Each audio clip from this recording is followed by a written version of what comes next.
Good evening and welcome to Anime-Zing Radio here on YouTube, Facebook, and Twitch. I'm your host, Doug Engler. Joining me in the co-host seats, as always, is our good friends Angela Rose Hi.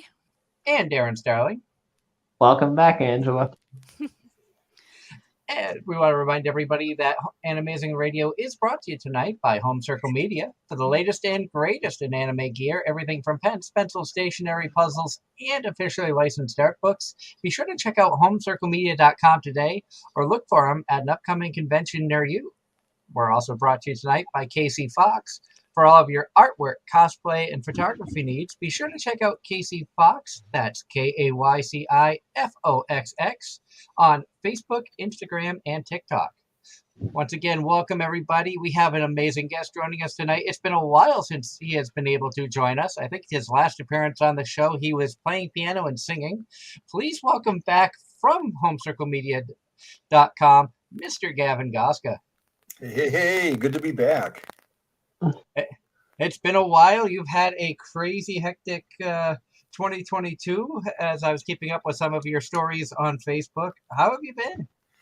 Good. Yeah, just always doing something, no matter what it is. It's just this perpetual stream of busyness, I guess. But no, good. How you guys been doing? Good. Staying busy. And hello, John. John says, welcome back, Angela. Thank you. In case it didn't get brought up, a friend of mine invited me super last minute to go see Hamilton on stage, and as I absolutely loved it on Disney Plus, I jumped at that opportunity. I don't blame you.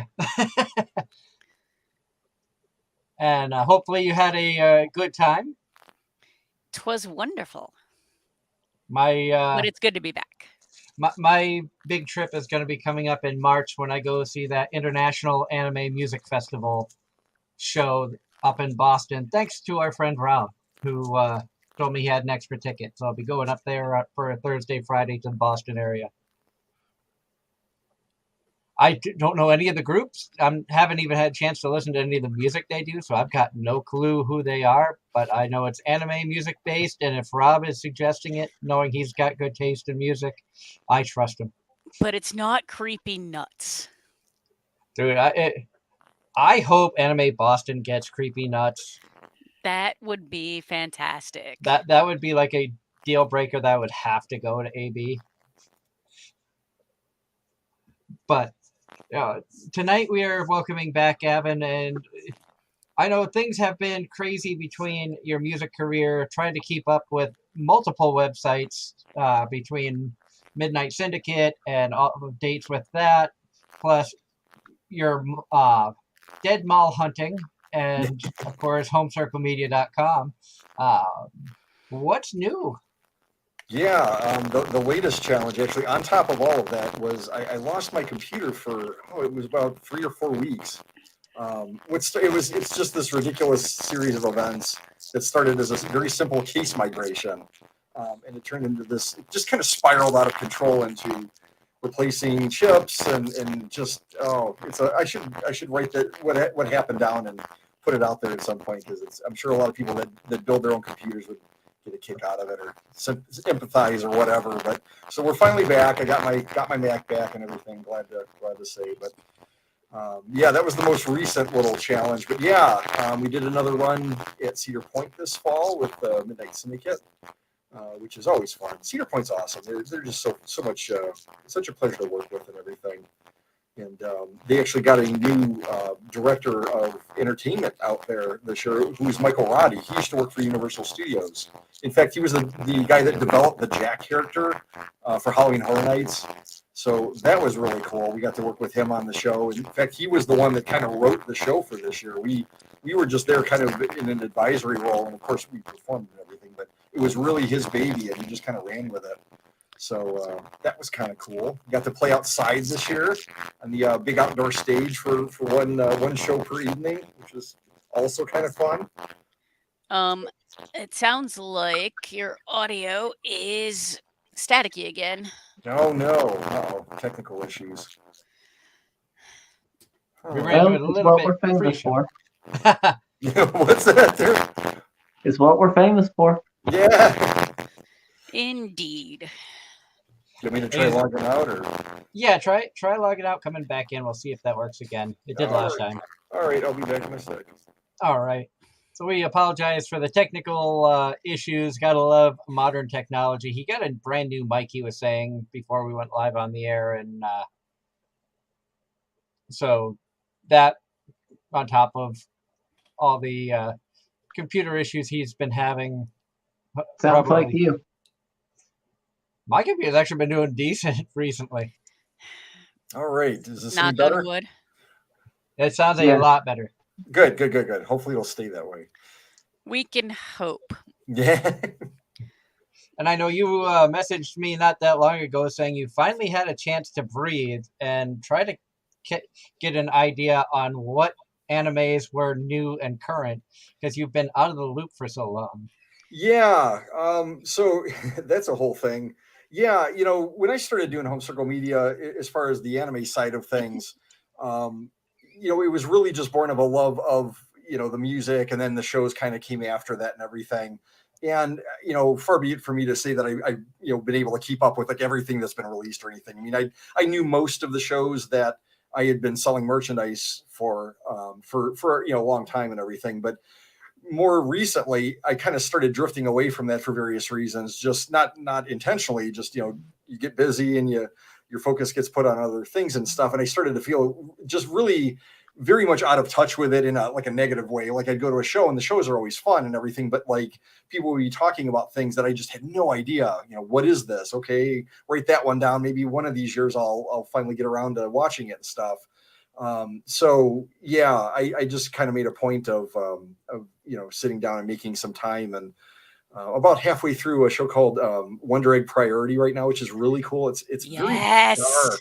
I was kind of surprised at first, actually, how dark that is, but it's good stuff. I watched that live, like as it was airing, and I loved it. It is very dark, and if you do not like horror, or you have severe mental health issues, I would not recommend it. Yeah. But those are the shows that I always find myself more drawn to than not, is things like that. And, like Mirai Nikki was another one. Higarashi's a perennial favorite. Things that are either darker or that just deal with like kind of sad, topics or themes and stuff like that. I find that I don't know. I like those the best of anything that I watch. So I also enjoy that kind of stuff. Wonder Egg was fantastic. Psychopass is another one I really enjoyed. Yep. But and the existential stuff that makes you think, that's kind of my jam. Yeah. Yeah, like Serial Experiments Lane was, has been one of my favorites forever and a day, Yes. One of the few DVD sets I own for anime, and I still have it. Yes. Even though I highly doubt my PlayStation can play DVDs. That when they issued the limited edition box set from that years ago, it was like, yes, please, thank you, take my money. It's like zero hesitation. God. Yeah. So yeah, I'm glad to be getting back into it though. But that also has a lot to do with something that I mentioned to you, Doug. To kind of jump into some things here, I guess. You're probably not going to be seeing as much of us, Home Circle Media, that is, on the convention circuit kind of going forward, for a lot of reasons, but most of it comes down to just the increasing cost of everything. And look, I get it. This isn't like a rant about conventions and stuff. I mean, they have to do what they have to do, and the hotels, their prices are going up and everything. But just as a retailer, there's only so much we can do to respond to that, short of like raising prices, and that is always my last resort. I don't like to do it. There's a point with some products that I just don't feel good about selling them for a certain amount of money. I'll give you an example. Our notebook distributor, who's based in the US, raised their prices on their notebooks, the hardcovers, 3 times last year, twice in rapid succession. So, we raised them just slightly. I think they went up like $1, so I'm actually making less on them now, which is fine. But it's like that, you get that kind of stuff from the back end. And you know, I don't know, between that and just wanting to back off on how busy that keeps me and stuff, you know, right now we have 3 more conventions scheduled for the entire year, where I used to have 30, I think 33 was my peak. So, yeah, it's kind of unfortunate. I'm going to miss doing a lot of the shows, but it feels like the right thing. It's something I've been thinking about for a while. Plus with everything still coming back from the pandemic, and attendance is still not the levels that they were pre-pandemic.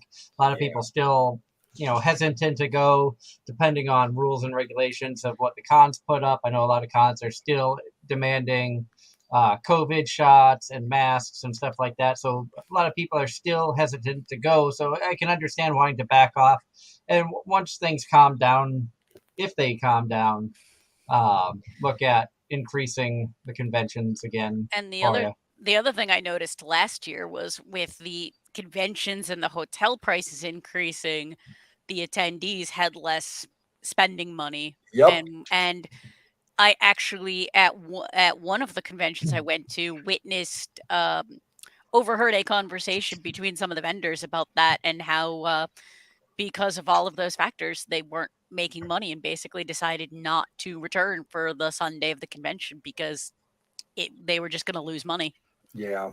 Which is sad. It is, you know, and I get that too. I mean, with the whole inflation thing and stuff, you know, prices are going up across the board, and it just, you know, it costs more to be at a convention, you know, for anybody. Like, you know, the badge prices may go up, the hotel costs may go up, all that kind of stuff, and it just means that you have less to spend in the dealer's room. But yeah, it just, I don't know. It's like, what can you really do about any of that, you know? And it's tough, and especially in this day and age where the price of everything goes up except our paychecks. Yeah, right. And that's what's leading to people not having the money. We were very fortunate, for myself especially, to be able to attend 13 conventions last year. Yeah. I figured it out. I drove about 23,000 miles between the inspection sticker of January last year to the inspection sticker January of this year on the car. And the main reason that I was able to attend so many conventions was sponsoring 3 of them led to free tables and a lot of discounted hotels thanks to hotels.com. Granted, one of them was probably the sketchiest place I've ever stayed at in my life. But Colossal Con East was fun. Next year I'll just find a little bit better of a hotel to stay at. There you go. But, you know, getting free admittance for press or free tables for AZR to do our live streams at was a big factor. I think there was only 4 shows that I just kind of showed up to go to. And 2 of those I didn't pay to get in because they were Northeast Comic-Con and Gary loves us. Oh, nice. That's cool. I remember it helps getting married at the con, too, so you're on the permanent guest list. There you go. Got it in. I remember back in the day when I was doing, you know, like at the height of our shows and stuff, the mileage I put on my car every year was insane. Oh, I'm sure. Yeah, I mean, my dad would like look at my mileage and be like, "What the heck?" You know, I'm like, "It's called doing cons." You know, it was really funny. But I had a diesel car back in the day too. I had one of the Volkswagens before they got recalled and all that whole mess happened. So yeah, I was getting like 45 miles to the gallon. So, you know, that kind of put driving to like Oklahoma in a different perspective. You're like, oh, okay, that's probably like, like a tank and a half, maybe 2 tanks, maybe, you know. And the static has started to return again. Oh no! Here we go. Try disconnecting your mic and try reconnecting it this time. Let's see here. How can we do that? Stop mic cam, maybe. Or switch mics, if possible. And I did have to go off, as I'm sure a lot of you are seeing. I have another new figure here. And I had to get, since it's the year of the bunny, I had to go out and get a nice little bunny girl. And among the cheapest, they only had 3 to choose from. It was a Ram, or 02. And the 02, I was not spending $350 on that one. So ooh, good God. Yikes. But that one also probably stood about 3 feet tall. It was one of the really large ones. Was that the half scale or the third scale? I'm not sure. I just know it was expensive, and usually Black Knight Anime Games and More, that's over in Essex, Vermont. That's our local anime shop. I go there a lot, especially because the owner used to be the runner of, used to run Bakuretsu Con back in Colchester. And so I love going in there, and I was like, okay, I hit $50 on a scratch ticket. Let's find a cheap anime bunny girl, and this is what I ended up with. That's cool. Ne, Rimu. Ne-san. Oh, and Gavin, I thought you'd get a kick out of this. A little project I started doing with with one of your art books. Yes. I have started going to conventions and getting signatures on the characters. Oh, cool. In the book. In the book. Nice. Like Crow. Oh, that's very cool. That's a good idea. And we at Kineticon last year, Jade Saxton and Don Bennett. Nice. 2 years ago, they had J. Michael Tatum and Brandon McInnes were there, which led to one of the funniest interactions when I showed Brandon the book. He actually goes, wait, can I look at this for a minute? And he took it out of my hands and started reading it to me because he can read Japanese. Oh, nice. That's cool. So I thought that you'd get a kick out of the fact that it's like, I want to try to get a signature from everybody who's in this book. Even Bud Virgin Logic got to see Lauren Landa. Nice. Well, that's a cool place to keep them too. I mean, they're all together and it's like tied into, it's better than just having something separate, Even the the smaller characters, like Brittany Karbowski had a small role in there. And then there was one scene, I forget where it was. I had it marked in here, but it was like two of the really small characters. Oh no, I think that might have been in the new game book because I got signatures in the new game stuff too. But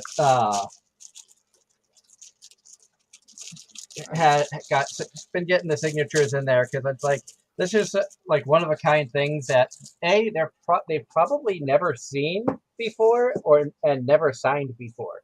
Yeah, very true. Probably on both.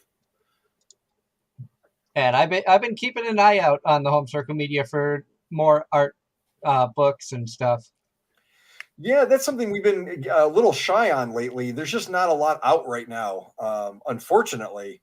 I just noticed our art book stock has been lower consistently, than it has been in the past and stuff. But I guess the trade-off for that would be our paper theater stock has like exploded. The last show that we did, I had more paper theater than I've ever seen, like in stock in my warehouse at one time. It was like an entire wall. And for viewers out there who may not know what the paper theater stock is, tell everybody a little bit about that. So it's actually something that's been around for a long time, longer than you might think. It's basically paper crafting, and these kits were developed back in the the late 1800s, early 1900s. Of course, they didn't have anime ones back then, but what it is you build it's like a 3D shadow box out of layers of pre-cut cardstock. So you layer them together with glue. And it creates like a cool 3-dimensional little display piece that you can, set up on like a shelf or whatever. We sell cases for them too. In fact, there's a lighted case for the smaller sizes. And then there's different styles. So you have the square or rectangular styles. Then they came out with these ball styles, which come with the ball. And then the cubes come with a little cube too. So they're really neat. They just take a little patience. And there's a difficulty rating on the back that I would highly, highly recommend paying attention to, because some of them, you can sometimes tell from the way they look, you just know that it's going to be difficult. But sometimes it's not as easy to tell. And, I wouldn't want somebody to get into something that, it's over their head. So. And hello, Jake Lindsay. Welcome to Anime-Zing Radio. Says, hi, I'm brand new and I'm friends with Gavin. Hey, Jake, how's it going? I was just chatting with him earlier today, in fact. Well, welcome to Anime-Zing Radio. Hopefully you enjoy the show tonight. It's always fun having Gavin on the show. Gavin has been one of our supporters since the beginning, way back. And can you believe, Gavin, that April will be 9 years? Oh, can you believe that? That's a long time. 9 years, and we're still going. Yes. That's a good thing, though, right? And you've expanded to YouTube, and that's a very good thing. You know. And we've branched out to new adventures and things of that nature with conventions now and live streaming from cons and stuff like that. Hopefully in the near future, especially since we're moving to Pennsylvania later this year, maybe we can try to meet up at a con late this year or sometime next year. Yeah, sounds like a plan. I missed the one PA con that we've always done. Well, not always, but like for a very long time. SetsuCon fell on the same weekend as Ichiban, and unfortunately, again, it was like I would have done both, but I had to pick one. And Ichiban we already registered for, and it's a much bigger show and everything. So hopefully they won't be on the same weekend next year. That's out in Altoona, so it's probably a little ways from where you're going to be, but not hopefully too bad. I don't think it'll be bad. It can't be any worse than half the drives I took this year. So Yeah, or last year, I should say, yeah, because there were multiple conventions that were 6+ hour drives. yeah. You put the amount of miles you put on your car is the equivalent to the amount I put on my truck since I bought it in 2020. Yup. And you wonder why Angela looks at me like I'm crazy. Well, to be fair, if I have to go somewhere, 9 times out of 10, it's for equipment, so I have to bring a vehicle, or I've never flown before, and I have 2020 to thank for it. Unrelated, Jake's asking us, did you guys watch an anime called Yu-Gi-Oh from the 2000s? Of course. I know Yu-Gi-Oh! I used to play the card game, but I never actually watched the show. I watched all the original, all of GX, and after 5Ds, I quit watching because Vexel was terrible and the game got way too complicated. I missed it completely, unfortunately. That's one I never got into. So I'm the Yu-Gi-Oh! Expert here. And the Pokemon expert who misses his Pokemon show.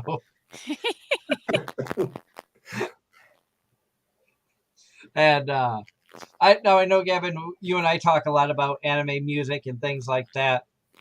And I believe I had told you about Creepy Nuts because they had done the soundtrack for Call of the Night, which was, in my opinion, the anime was fantastic. It didn't pique Angela's interest, and I'm not sure if Darren, if you watched that or not. Dude, do we got to go over this again?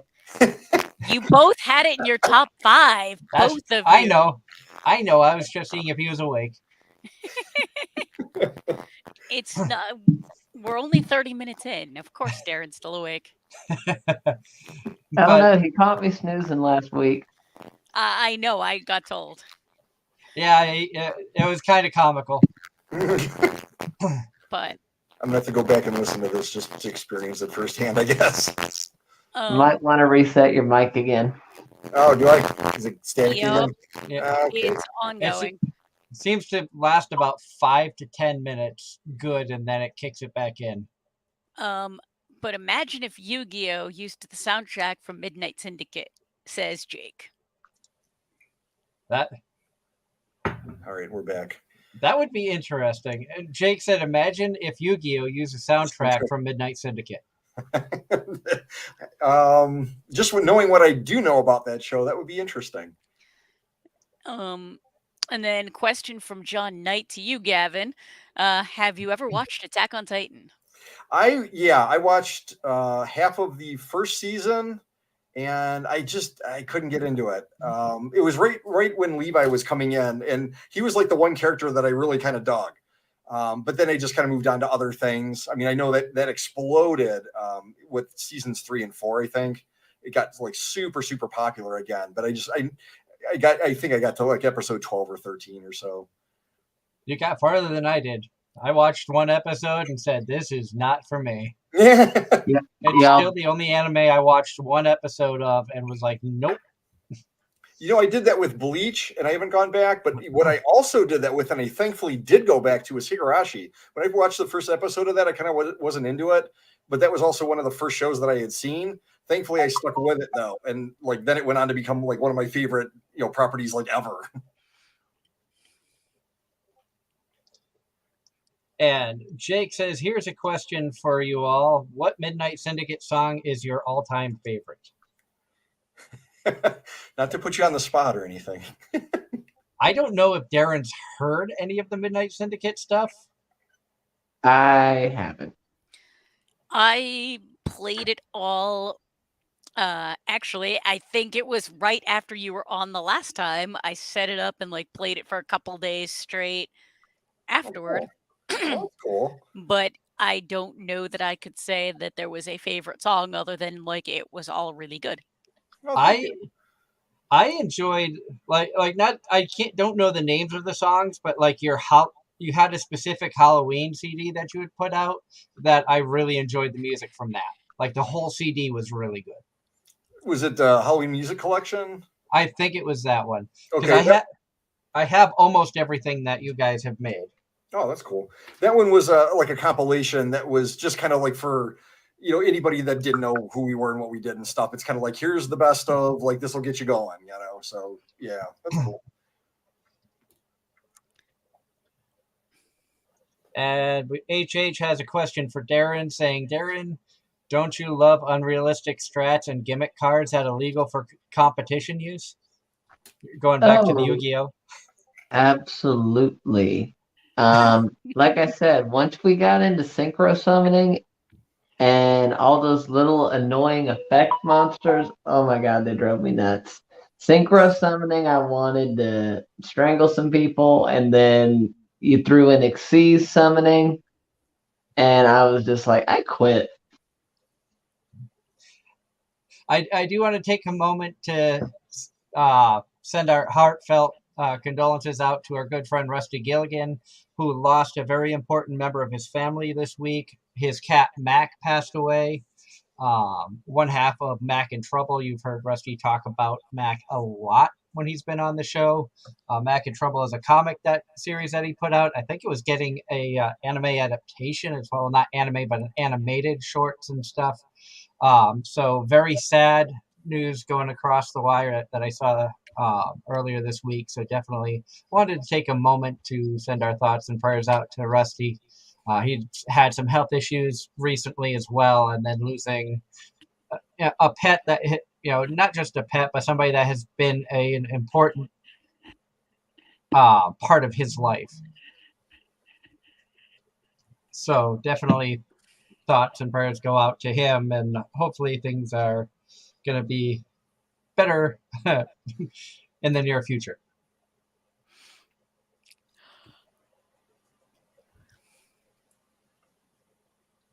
And on a happier note, we have Gavin with us again. It's been a while, and now you were at Ichiban Con, and that's a con that I was tossing around the idea of looking into for the future, partially because I just love the name of it. Yes, yeah. It's fun to say. This is true. And I saw you make a post about the staff helped you out with the cards. With the cards. Yeah. So what ended up happening is the way they have a load-in, their load-in setup isn't like at a dock per se. It's like a kind of a, I don't know if you want to call it a driveway that goes right up to the edge of the building, the side of the building. Then they open this big garage door looking thing that enters right into the hallway. And then the dealer's room is right across the hallway from there. So it's kind of cool. It's easy to get in and out. Well, I think it was like my first load of stuff coming in. I noticed the cart felt weird. Like you could tell when something's wrong, like I got a flat tire or something. And it was like just bumping up and down. I'm like, what is going on with this? And we stopped once we got into the building, and I looked at the one wheel in the front. I didn't even see the worst one. The one wheel in the front was flat. I'm like, oh, okay. Well, we got a flat tire, and that was the pneumatic one, you can actually fill. The worst one was buried beneath all my stock. Once I got to my booth, I took everything off the cart and looked, and the non-pneumatic tire on the other side had completely broken and was sideways.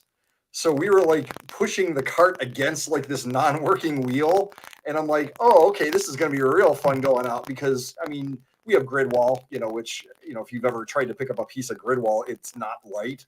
So that between that and like whatever stock we would be bringing back out, I'm thinking, okay, this is going to be probably a 7 or 8 trip kind of thing, because all I have is the cart. It's like a 2-wheeler that folds down into like a flat cart. So I could use the 2-wheeler part on the pneumatic wheels, even though one was kind of flat. I just would put less on it, but we couldn't do it as a cart. Well, thankfully, one of the staffers went and got us a cart from the convention center and brought it over and everything. And I was just like, oh, you've literally saved my day, because last year, that was when that storm hit. And we had to pull off and had to stay over, actually. It was that bad. It was all snow and ice and everything. We got it just past Charleston, West Virginia. And Charleston, to their credit, did a fantastic job plowing the roads. As soon as you got out of the city limits, it's like the plows just said, nope, we're done, turned around and left. And I mean, it was like a foot of snow on the road and stuff, and just coming down, we had to end up pulling off. So my experiences with Ichiban in the last couple of years, not that they have anything to do with the convention itself, have been interesting. Like some good con road stories, Oh, yeah. And where is Ichiban again? Is that down in Georgia? It's Concord, North Carolina. North Carolina, okay. Yeah. What was I thinking was a Georgia one? No, it's it's like down near the border of North Carolina, where South Carolina hits it and stuff. But good show. It was off the hook, crazy busy this year. I mean, it was like just jam packed.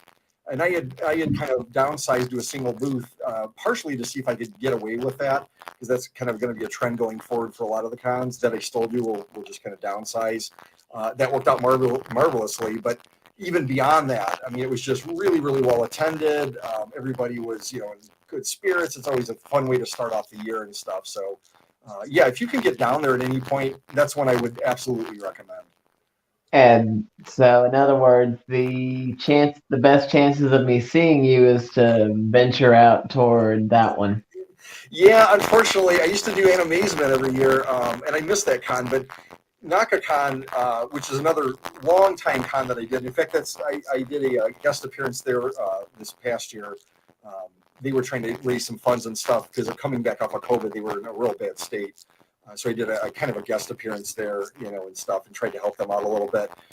That's been, a long time. I've had a good relationship with them forever and a day. That's the same weekend as Anime-Zing now. They moved from March to Memorial Day. So there's like all these cons on Memorial Day, and I have to pick and choose. They're probably worth 3 or 4 that I would have done if they weren't all on the same weekend. But you have to get picky, I guess. Oh yeah, and your audio keeps cutting into the staticky. I don't know if it's the new mic, if there's settings that just keep, like you disconnect, come back, and you're fine for about 5 minutes, and then it starts the static train again. Here, I'll jump off and come back in again. So we do apologize about that. Jake was asking, does Bakugan and Ridakai count as anime? Darren, have you heard of those? Yes, and that's a great question. I would presume so. Because Bakugan was Japanese, was it not? I'm not sure. I'll be honest, I've never heard of those. I have not heard of those either, but there's a lot of shows I haven't heard of, especially some of the older stuff. Same. We'll let Darren do his Darren's diggings and find out if there's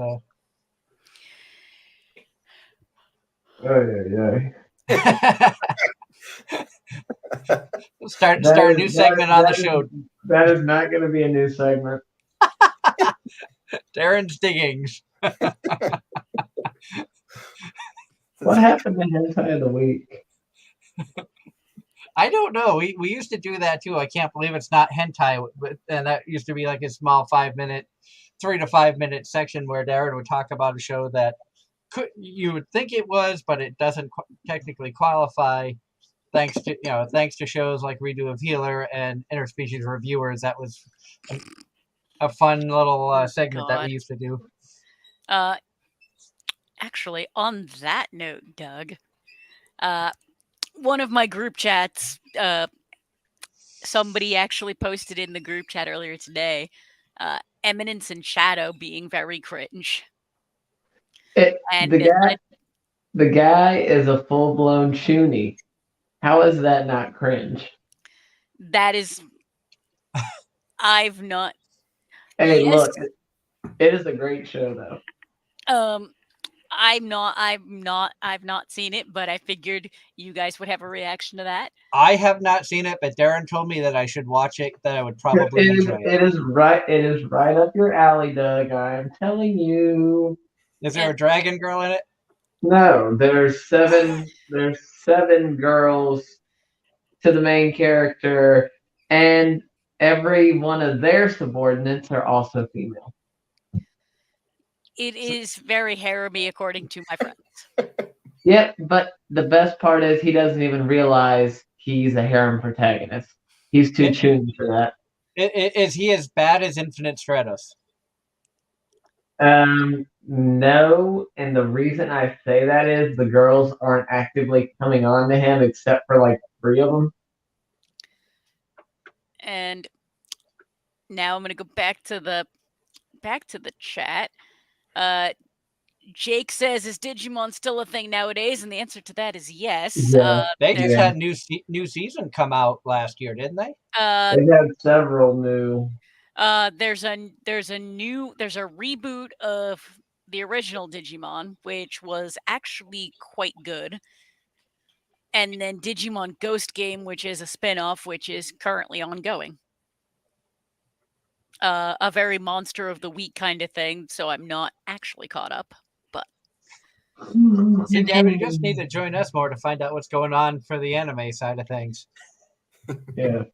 And then going back to the original question about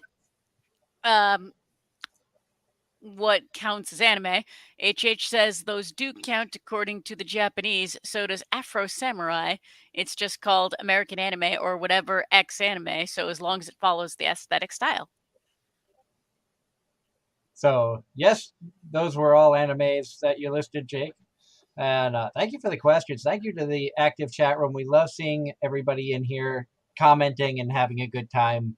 We really do appreciate everybody. And if you're listening to us on podcast form after the fact, come on to our live shows on Sunday nights here on YouTube, Facebook, and Twitch, and join in and having fun with us and our guests. We love seeing the interaction. We love having the questions. All shows are live from 8 to 10 p.m. Eastern Standard Time. And on YouTube, we do have a video format, so you get to see what we look like. Well, me and Angela anyway. Darren's camera shy. He's not lying. Plus, he doesn't want to be caught on camera sleeping. With lots of waifus with him. Speaking of Ghost, is there an anime that deals with horror or ghosts that you would recommend? Ghost stories. Ghost Hunt. Ghost Hunt, definitely. Ghost Hunt, definitely. That was as a paranormal researcher, I loved Ghost Hunt. Yep. What was the one that I watched last season? Ghost Stories is also good, but that's more of a comedy than horror. The dub is priceless. I was gonna say it really does depend on what kind of horror you like. There's Ghost in the Shell, which I've heard a lot of people say is really good. It's not my typical thing, but Raycon, if I remember correctly, girl can see ghosts and interact with them, much to the dismay of her friends. Was that the one you wanted me to watch, Darren? No, that was Mirako-chan. Because I watched like 2 episodes. Like, that's just really freaky, and I don't particularly care. The one where she sees ghosts and tries to ignore them? Yeah. That's Mirako-chan. Raycon, what aired like 4 or 5, something like that years ago. But that was where the characters actually had interactions with said ghosts. Particularly the samurai and the cat was mischievous. It's been a while since I've seen it. And then next question is for Gavin. Have you watched Tokyo Ghoul? I did. I think I watched all 3 seasons of that. Actually, that was pretty solid. I really enjoyed that. And then Jake's next question: is there book versions of the animes like the type I like, scary stories to tell in the dark type stories? And I'm not sure. Great question. You can always take a look online to see if there's any light novels or manga that go along with them. Or even Dojin. Because a lot of current anime that is out is based off of light novels. If you find an anime that's got a title that's like 45 words long, it probably came from a light novel. Yeah, pretty much. And I'm not lying. You have like serious titles, and we did a show talking about this of like the longest titles and ridiculousness. God. Things like, World End. What will you be doing at the end of the world? Are you busy? Will you save us? That is an actual title. My mental multiple choice power is ruining my school romantic comedy. Yeah, that was a thing is it still a thing? Are they still doing names like that? I miss the days Yes. of like one word Yeah. names. Like, Reset your mic again, and I got several I can tell you about. I've somehow gotten stronger when I increased my farm-related skills. HH is correcting you, Doug. Ghost in the Shell is more drama and suspense with some thriller, nothing to do with actual ghost or the supernatural. And, well, it's on my watch list, so I suppose that tells you something. Yeah. Like I said, I haven't seen it. I've just heard good things, and it had Ghost in the title. So I've seen Ghost in the Shell and Innocence. I haven't seen like Standalone Complex or anything beyond that, but good stuff. Yeah, it's very sci-fi, kind of like very cool. I really enjoyed the live action movie. Yeah, I did too. Which makes me want to go back and watch the rest of it. It's just finding the time. Yes. What is time? Time is irrelevant. And Jake is saying, thank you so much for the answers. I do horror-themed illusion shows, and I'm always looking for inspiration. That's pretty cool. That is very cool. Right on. Indeed. In fact, if you do horror-themed illusion shows, then I know somebody you might want to get in contact with that's going to be doing a horror con in, I think, South Carolina. Now that if I recall correctly, I can't remember if it was Memorial Weekend. Yeah, it was Memorial Weekend. There was a horror convention at the Raleigh Fairgrounds the same weekend as Anime-Zing. So that drove off even more people because they wanted to go to both. Forcing people to choose what events they want to go to. The one bright side to that is those two locations are literally less than a 20-minute driving distance.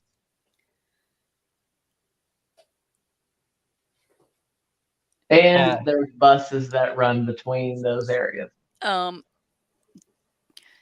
There was one year Anime Boston and PAX East were the same weekend.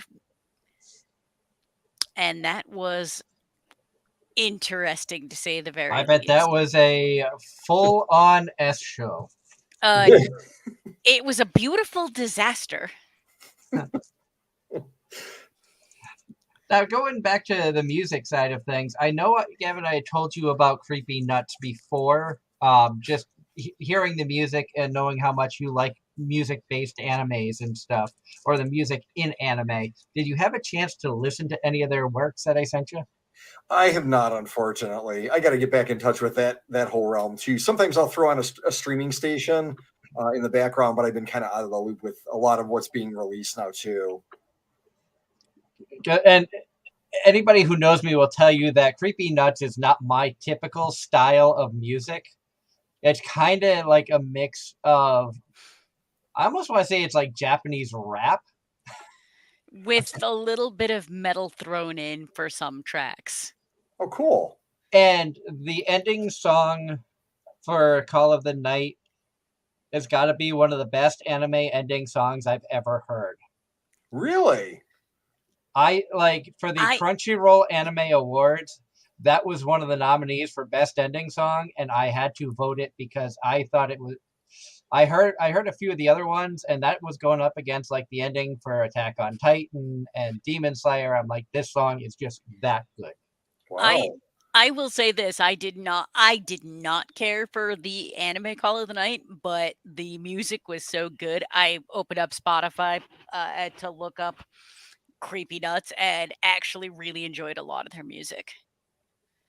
And do any of us know about any anime cons in Cincinnati? Because I don't, and that is from Jake.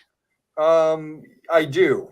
There is one that we will be at called Anime Ohio. It is in late June, I do believe. They just expanded last year to. It used to be a 1 day con, and I think it's 2 days now. There used to be another one called Animatic that we did. That was really cool because it was tied to a charity. But the con chair just kind of closed it down. I think a couple years ago. It was actually before COVID. I think he closed it down. But yeah, Anime Ohio, late June. It's in the Sharonville Convention Center. That's cool. And I know I kind of snicker because, as I mentioned earlier, we're going to be moving from New York to Pennsylvania come July, so our con schedule has been dwindled back quite a bit from what we originally were planning on doing. We will not be attending Kineticon this year because that's going to be right around the time that we are going to be doing the move. So, unfortunately, for the first non-COVID year in a long time, AZR will not be at Kineticon. Anime Boston is tentative right now. It all depends on if we get press or if Casey Fox gets a table, as whether or not we are going to be attending that one. Otherwise, we may just save the money for the move. And at this moment in time, the only 3 confirmed cons are all in Vermont. Vermont Winter Renaissance Fair next weekend at the Essex Fairgrounds in Essex, Vermont. Casey Fox will have a table there selling her artwork.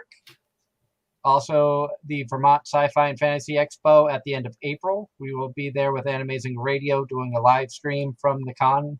Once again, this year, we did it last year and had a lot of fun.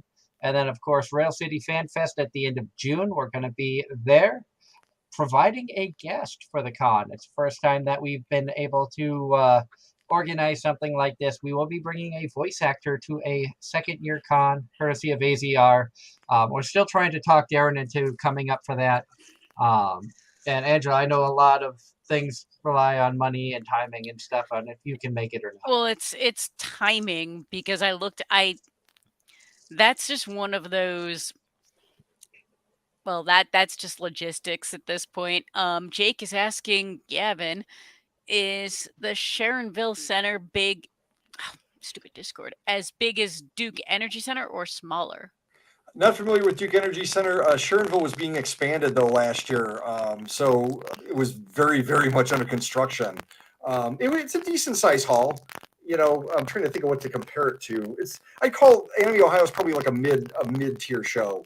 You know, it's not tiny, but it's not like as big as say like an Ohio Con that's at the Columbus Convention Center, or like Colossal Con out in Sandusky or anything like that. So, if you had to say average attendance between like 1 to 5,000 or a little bit more, or Probably a little above 5, but between 5 and 10, maybe. That's my guess. I don't know. I could be way off on that. I'm like terrible with guessing attendances. half the time you're stuck at the booth anyway, so you only see what walks by you. I know, and that's the other. I was thinking about that the other day. It's been a while since I've gotten out to do like a panel or something. I used to try to make a point of that, and I just haven't even been paying attention at all to what's on the programs anymore. It's really bad. So I don't know. And that's another thing I started doing last year, Gavin. You'd be proud of me. I started doing podcasting panels at cons, and we actually did a panel at Anime Boston and Kineticon talking about podcasting, how I got started, and answering questions for people who are interested in getting into podcasting, no matter what the topic. Oh, that's cool. And that was very nerve-wracking. Angela was not there for the panel at Anime Boston because she had to work. And we were first thing Friday morning, first panel of the con in the specific room we were in. And thankfully, I was very thankful we were the first panel because the room probably sat 500 or more people. Ooh. And the only other time I had done that panel was at PoochieCon in Pennsylvania and had like 5 people sitting in the audience, not counting my wife and daughter. Oh, wow. So I'm like, oh my God. And then we had about 50 people who showed up for the panel, which was exciting, had a lot of great questions. And the nerves were there. And then once the panel started, I went into show mode and it was just a lot of fun.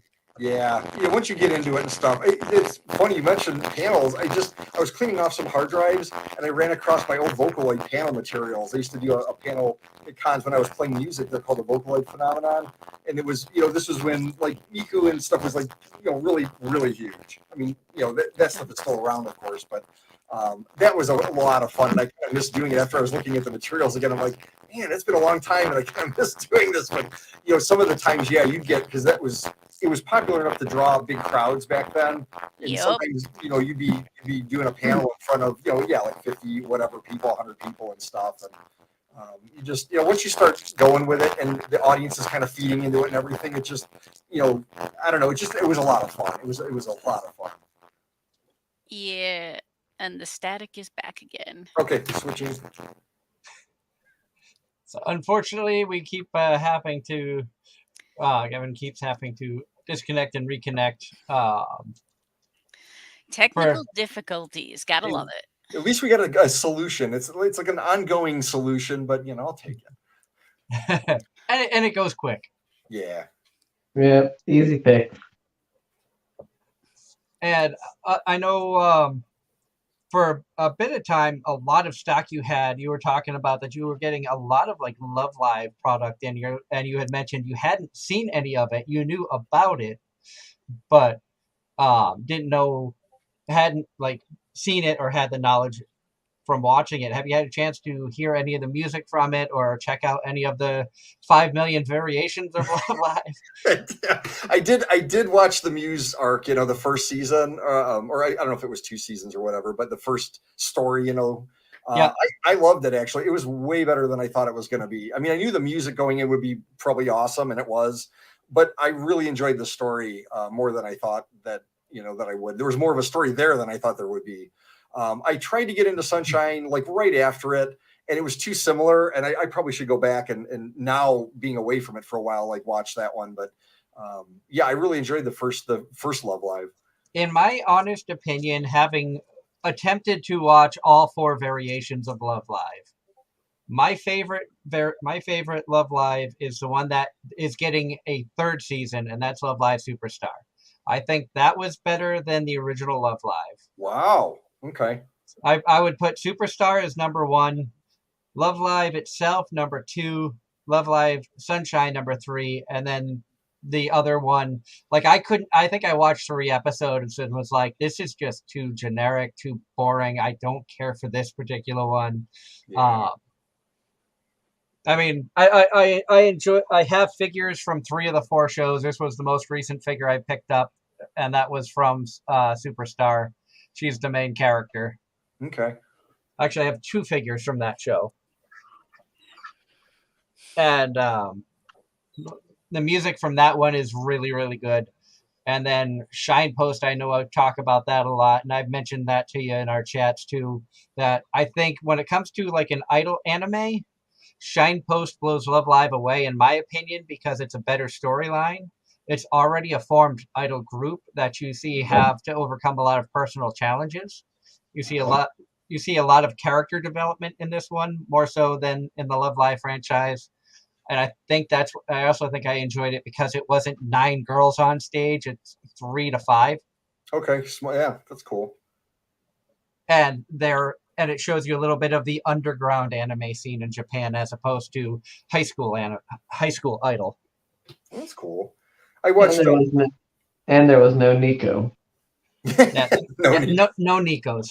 And then question for Gavin from the chat. Gavin, have you actually watched Show by Rock? I've not. Doug's raved about it, but I've not I've not sat down with that one yet. Yeah, we I know. can't say I like that one.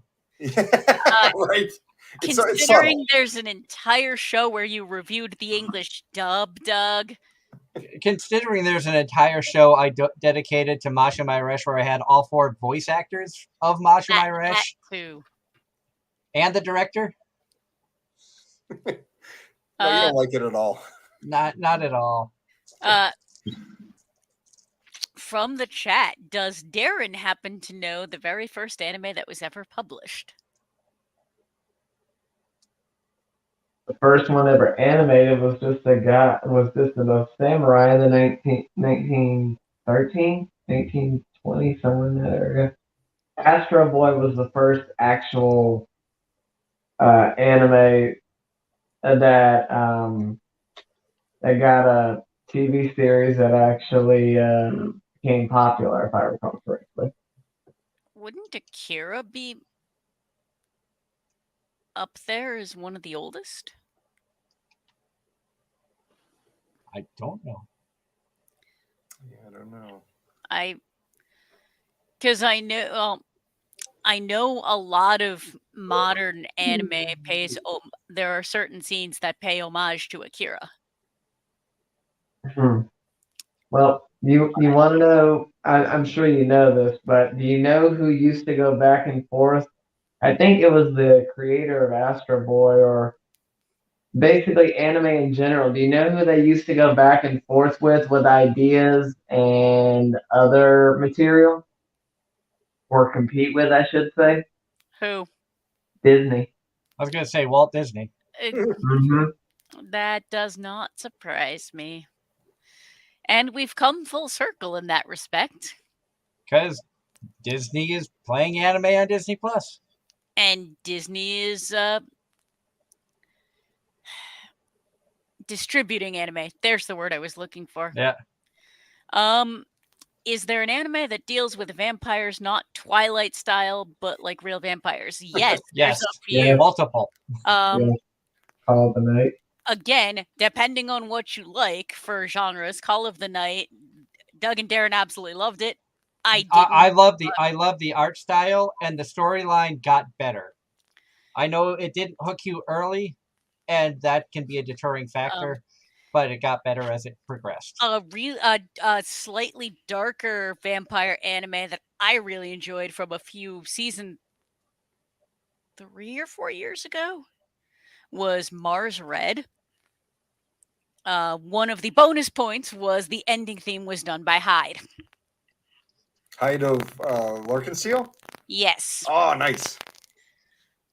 You also have Dance in the Vampire Bund, which was a good series. If you want more comedy, there is Rosario Vampire. You forgot Sarah to the End. Oh, yeah. I haven't seen that.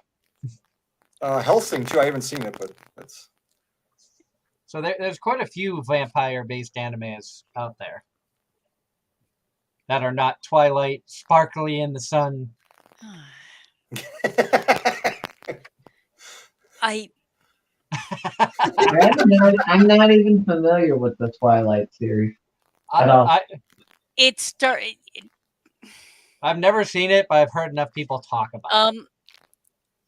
I tried to read the book, and the book was written so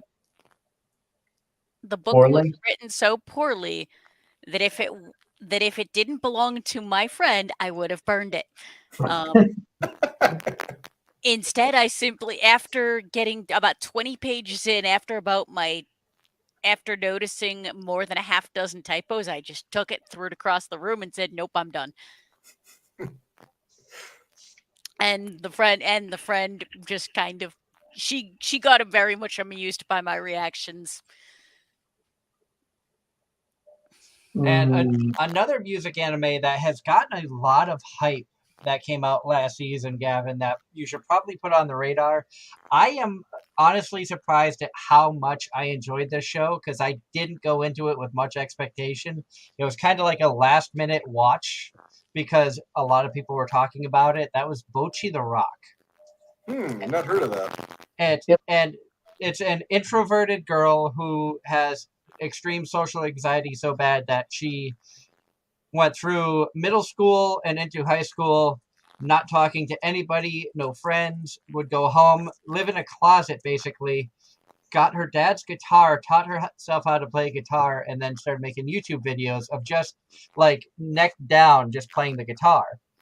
And she would jam out to some heavy metal type music that she would produce and became really popular. Then she ends up somehow joining a band where the first concert that she does, she's in a cardboard box because she can't stand that people can see her. She's so nervous. Wow. So a more extreme version of Comey. That is, I've also seen it compared to the awkwardness of Watamote. We're gonna go with the simp. And I think somebody told me Gigic did a video recently where he did tiers for the fall 2022 animes and put Bochi the Rock as an S tier Of course, with because Chainsaw Man. Hey, he gets sucked in every single season by some random music anime. Chainsaw Man was S tier. I will actually I'm agree. not saying it's not. I'm just saying I was surprised when I saw people talking that he had put that as an S tier anime. He's isekai trash, but he loves his music anime because he has to highlight at least one music anime every single season. But he hates moe anime. He doesn't like slice of life, and he's been very vocal about that. So the fact that he put that S tier amazes me. There's an exception to I haven't seen the every video rule. yet, but I haven't seen the video I need- yet. I need to watch the video. I'm And still waiting for his end of the year countdown. It's And- up today. we Oh, have sweet.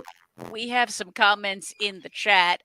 Jake is going back like So- like a vampire anime on the level of the Lost Boys movie with the vampires. I don't know. That is an I don't know because I don't think I've seen the Lost Boys movie.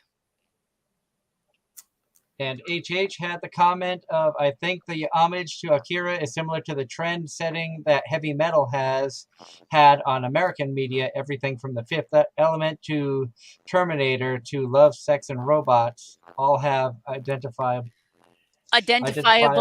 elements. Elements that we're both doing it. Yeah. That can be traced back to heavy metal, just like a lot of sci-fi has been heavily influenced by Dune. That is probably accurate. So it's not uncommon to see anime pay homage to earlier shows, and you still see Easter eggs in shows. Darren, what studio is it that's notorious for putting like little hidden Easter eggs in? Like they'll have a new show come out, but you'll see hints of other shows that studio did in the past, like in backgrounds, posters, books. There's quite a few studios that do that. It's not just limited to one. You just had to ask me that. I had to keep you on your toes. I want to say I've seen some stuff in Kyoto Animation. I don't remember. Well, definitely it was Kyoto Animation because the time they attended the convention, I want to say there was some stuff in the background that paid homage to other shows. Let's see, Orimo had some stuff. Anytime you get a show talking about manga and other stuff, you're gonna see other. I've seen Sword Art Online characters in several anime. It's really more anime than what people realize. I don't know if there's a particular studio that's notorious for it, but it's definitely a common theme. Now, Gavin, back for like the home circle media side of things. Knowing that you had to restock after COVID started getting back into the conventions and stuff, is there some new products that you have coming in or that has come in that you're excited about and that you want people to check out? More properties than like specific products. Like we finally got in a slew of Spy Family stuff, which I was really glad to see. That stuff actually started showing up late last year, and we got more of it now going into like the holidays. Oh, you need to reconnect again. Yep. Okay. All right. I had a feeling it was about time for that. I'm like, I bet the audio is going to cut out again. Yep. So that's trying to think. I used to love getting in some strange stuff. Like I remember the Monica Magica bath bombs that we got in like years ago. Oh, those are so cool. And they had a soul gem inside the bomb, like the inside the bath salts thing. So once you used it, you got a little, kind of keepsake from it, which was kind of cool. But yeah, I haven't seen too much really unique stuff like that. Yeah, just like, shows that have been popular, like, of course, Demon Slayer, Jujutsu Kaisen. What else? I'm trying to think of what other My shit. Hero. Well, yeah, My Hero's been, we've had that stuff forever. It's just like the stickers that we have, I've lost count of how many different sticker sets are out for My Hero Academia. It's insane. Like, I can't put them all out at the same time. There's that many of them. That sounds about right. Yeah. Do you get a lot of Pokemon stuff, or is that like we get in what we get in is really, really cool. Rement does this line of terrariums, and then they'll do variations on them, and they're all blind boxed, of course, but these things are really, really well done, well sculpted and everything. So they've done terrariums, they've done like connectable steps, like a set of steps. They've done some that are like nature themed, like forest, water kind of thing. Those are a lot of paper theater I've seen on the site right now with Pokemon as well. Yep. Yeah. A lot of the paper theater, not a ton of different merch, but what we get in is usually like really cool, Yeah. I'm trying to think of if there's anything else that's like really noteworthy that we got in. And I know that you get a lot of puzzles in, and yes, we thank you for the prize donations that you've sent me for conventions. The puzzles always go fast when we do giveaways at the cons. Yeah, people really enjoy those. Yeah, that's one of our biggest sellers too at conventions and everything. I'm just kind of bummed that they stopped doing the 2,000 piece puzzles, because we'll get a lot of like really experienced puzzlers and stuff that come to the booth, and they're like, "Do you have anything like 1,000 or more?" And I'm like, "Well, I used to, but now all we have is 1,000." But yeah, there's some cool stuff in the puzzle realm. They started doing these art canvas series where the sides, I've not put one together, but I guess the sides kind of wrap around a wooden frame that they give you in the box. So it's designed to look like a canvas print. That's cool. They've been doing and it's only for Demon Slayer for some reason, but they do these raised, like, it's kind of like a bubble. You glue up certain parts of the puzzle into like a 3-dimensional kind of thing. They're actually called puzzle decorations. But yeah, I've only seen Demon Slayer for those so far. Interesting. And I was looking at the puzzles you had on the homecirclemedia.com website, and you have a reincarnated as a slime 1,000-piece jigsaw puzzle. It looks really cool. Yeah, it does. Put it on screen. Let me actually, to do that, I need to put that in a separate window. I was just thinking I should put that stuff up, but where is it? Here it is. Hey, there we go. Yeah, the benefit of StreamYard. Very cool. Exactly. Being able to show off the wares. So this is a really cool looking puzzle. Of course, you have Rimuru, and you've got a lot of the supporting cast. The only thing that disappoints me is you don't have Best Girl on there. I don't see Malene. Nope. That's kind of funny that they don't have Malene, but they have they have Gapta on there. They have what's his name? The lizard dude's at the bottom there. No, I'm talking about our main villain up there. Oh yeah. I haven't seen it in a while, so I don't. I need to. What need to refresh. Demon Lord. But Um, looking through some of the other stuff, click you know on what? the art books Going side of through things. the comments. Jake says, Gavin, will there be any Midnight Syndicate puzzles in the future? That's a good idea. I don't know if we've actually thought about that, but that could be kind of cool. I'll have That to throw would be that idea neat. up to Ed. And Miss HH heard you say art canvases Arkansas. Sorry. Arkansas? Arkansas? Art No. canvas instead of art canvas. Yeah. And Jake, thank you for all the questions. You don't have to apologize for a lot of questions. We appreciate that you have a genuine interest in who we are, what we do, and that you are being extremely interactive in the show. I love the interaction between everybody who comes into the chat room, as long as you're not being A a spam bot. hobgoblin, a hobgoblin or a spam bot, a troublemaker. We genuinely enjoy watching the conversations. It's awesome. And we hope that you enjoy the show enough that you want to come over. If you haven't done so, find us on the YouTube channel. Subscribe to us. Our goal is to hit 500 subscribers by the end of the year. We were able to hit 250 before the end of 2022, so we want to double that number this year. Help us reach 500 subscribers on the YouTube channel. By the end of 2023, like I said, we're going to be at less cons this year, but we're hoping to have better content from those conventions.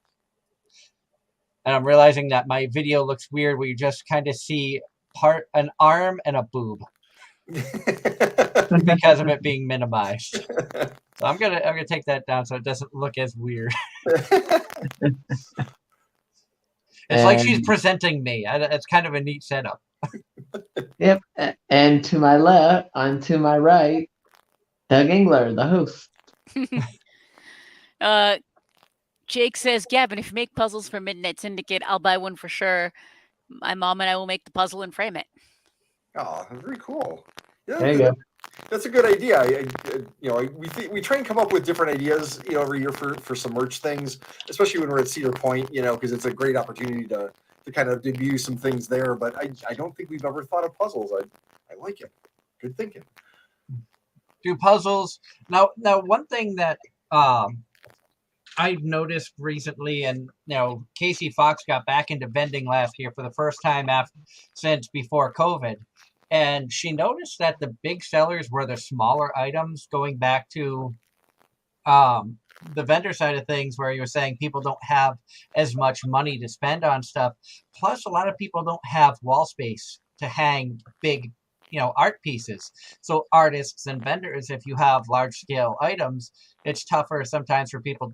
They might be able to afford it, but know where to go with it, and that hinders them. Have you been noticing that a lot of your smaller priced items and smaller sized items have been going more than some of the bigger stuff?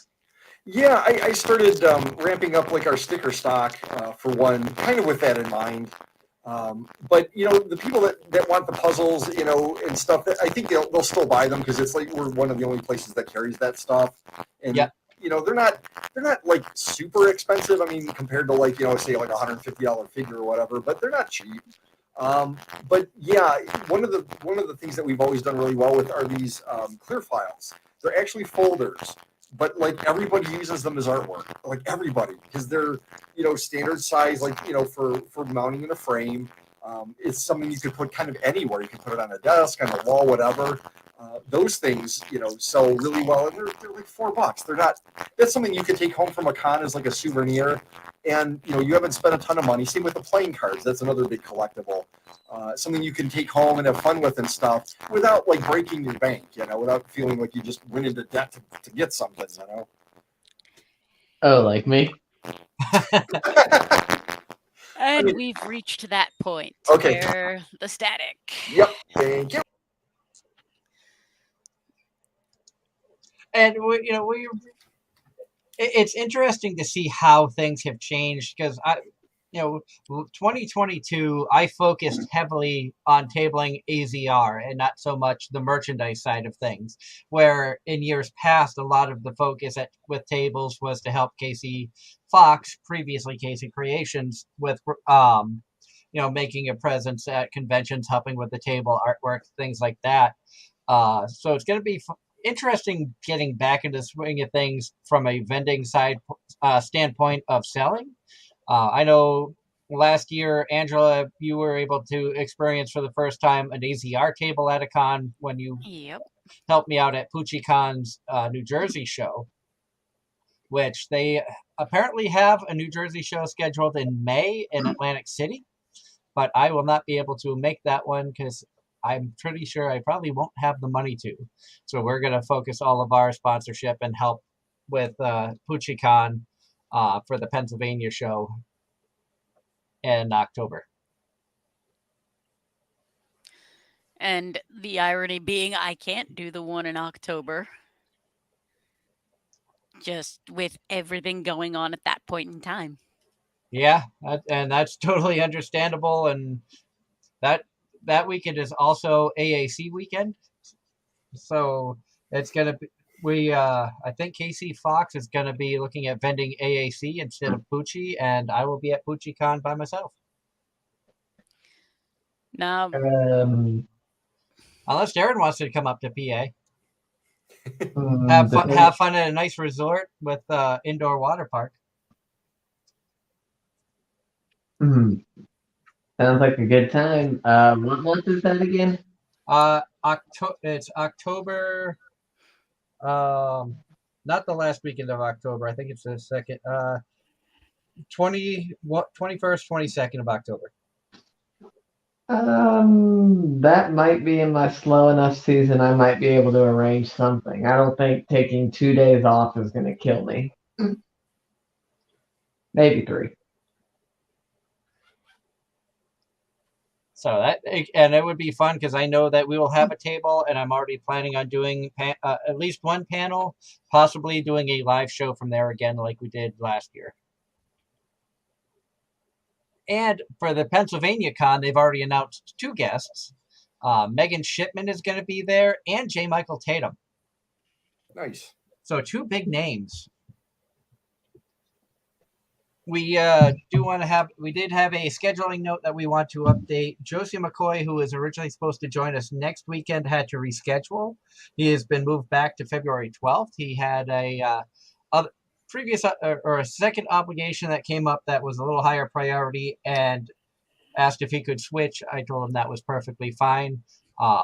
Rick from Nerd Urbanity was going to be co-hosting on that one. I sent a message out to Rick to see if he wanted to be our full-time guest on the 5th or not. I'm still waiting to hear back, but that could be fun to have Rick back on the show. We had fun chatting with him when both of them were on with us last year. Agreed. That was definitely a good time. Now, Gavin, knowing that you're getting back into the swing of things with the vending at conventions and stuff, I'm sure you have seen a ton of cosplay from this particular video game and may not have any clue what it is, but have you heard of Genshin Impact? Yes, I have. Because Josie McCoy is the voice of Diluc from that game. Oh, cool. I haven't, I'm not familiar with just, I've heard the name, but I'm not familiar with it beyond that. The artwork that I've seen from the game, it is gorgeous. Nice.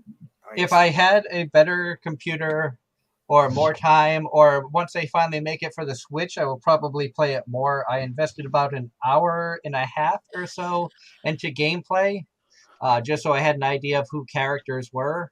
And thankfully, Josie's character is an early on game character when you start out, and the graphics are unbelievable. And I tend to look at the details of the background. It's not uncommon to see main characters look good or some of the important stuff to have the artwork look good. Everything from the water flow to wind blowing through leaves and trees and grass, like the movement is absolutely beautifully done. Cool.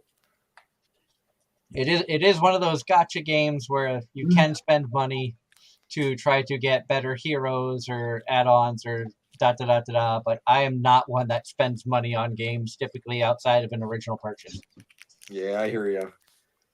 I just don't have it. You didn't buy any DLC, or did Pokemon even have any DLC for some of these newer Switch games? I don't. There's DLC for Animal Crossing, and I don't have that. Like, there's an add-on for Animal Crossing. It's like, nah, I don't need to buy that.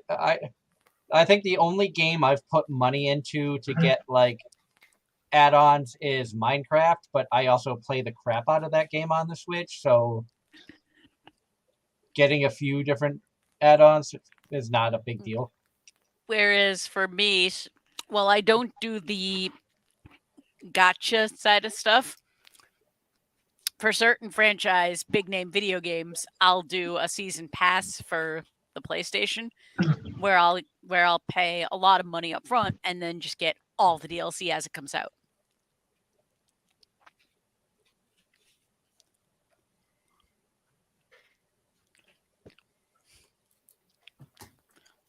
And Jake has joined us through the YouTube channel now as the Mysterious Illusion Show.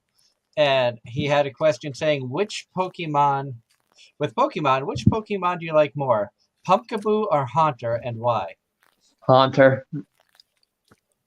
I don't know Pumpkaboo. Pumpkaboo is he's the literally a cutest pumpkin. thing. It is so cute, and that's why I'm going to go with Pumpkaboo. I have to look this up Haunter. now. Haunter, Gengar. Like, go back to the original series with the episodes with Haunter and Gengar and Ghastly. Darren, you would know this. What's the name of the tree stump one? Trevenant. The one that The one that's literally a tree. You got two. It was in Pokemon Go. It was released around the time as Pumpkaboo for the Halloween. It's Trevenant. It's Trevenant. And it's because Sudowoodo was many, many years ago.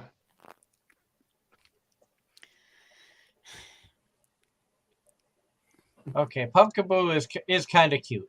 I'll give it that. It is kind of cute. It's adorable.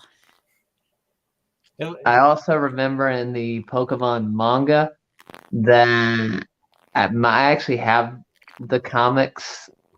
My uncle found them at a yard sale and gave them to me. The Pokemon comics, I think it was the 4th edition. They were actually trying to capture a Haunter that was like 10 or 20 times the size of a normal Haunter.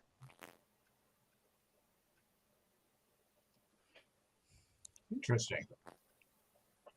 Yes, because they almost got crushed to death in the process. Could you imagine if Pokemon were real, the size of some of them? Yeah. Could you imagine like a Snorlax falling asleep in downtown Cleveland? That would be fun. Or A new story. Or well, Wailord is huge because it's the largest Pokemon in existence. Onyx and Steelix would be pretty big as well. Rayquaza. Angela, like, great, we're going down this rabbit hole. From the Groudon. Although Jake's got a question in the chat, is there an anime you hate so much you want to take every copy and burn it? Yes. Yes. Yes. We are not naming that one. It's a game too. It's a game, and I refuse to even look at the game side of things because the anime was that terrible. It begins with a C, yes. Okay, Yes, that's what I thought it was. I didn't know there was a game. It It's based off a game. originated from the game. I did not know. Good Lord. That's how a lot of these shows start. They're based off of games, like Princess Connect Redive. That was a game. Well, yes, and this season's Nier was a game. And in the future, you will have a Genshin Impact anime. Yes. Wow. Yes. Hey. That, Go ahead So, and reset your mic, Gavin. What's that? Go ahead Reset and the reset mic. your mic. Okay. and God. go ahead, tell everybody what that show is, Angela. We know you're dying to. No, this comes up intermittently. There's a game and a show called Conception. I've only seen the first episode. It was that bad. They watched the entire thing. We've discussed it. And And we question ourselves every time. yep. We've been good. And this time you can't be mad at me or Darren because we did not bring it up. It was a I'm genuine not. question. Yep. And that is I'm not. I'm not even giving you guys shit for that this time. But Because to it's be definitely the chat. fair, the one I had in mind, I'm actually not minding as much as I used to. But that would be Aiken. There's a Yeah. reason it only got 2 episodes. And there was another show that I watched that I thought was going to be good. And the last couple episodes just were so School Days. horrible. Yes. School Days was like, I'm like, oh, this anime is pretty good. And then the last 2 episodes were so messed up. I'm like, that was just horrible. I was See, wondering why it had the tags it did the whole series, and then the last 2 episodes, I'm like, oh, that's why. Yeah. and see, I don't. There's a lot. There's very little that I can honestly say I actively dislike that much. Oh, my friend absolutely hated that I liked was Chaos Head. I like Chaos Head. I did too. I actually own And that. and then I and like then the first Chaos, season of Pop Team Epic, but second season I just could not get past the first episode. I'm like, why did I enjoy the first season so much? I think it's just because it was so stupid that it was entertaining, and then they made more to try to capitalize on it. capitalize on it, and it wasn't as good. You see that all the time. And see, that would. And then the comment continues with, when you burn the copies, would you roast marshmallows over it and make s'mores? No, because it would ruin the marshmallows. I wouldn't want the smoke from the burning of Conception to taint anything that I would even contemplate ingesting. I remember you It's telling that me about this on the show. it's It is that bad. It's that bad. And it's rare that all three of us agree on things. Anything. This should tell you something. That's the fun part about adding Angela on. And for those of you who are new to the show, the show will be turning 9 years old this April. We celebrate our 9-year anniversary in April. And when I started the show, Darren was in the chat room like a lot of you people are. Gavin was my job was to distract Doug, and me and Karma were very good at what we did.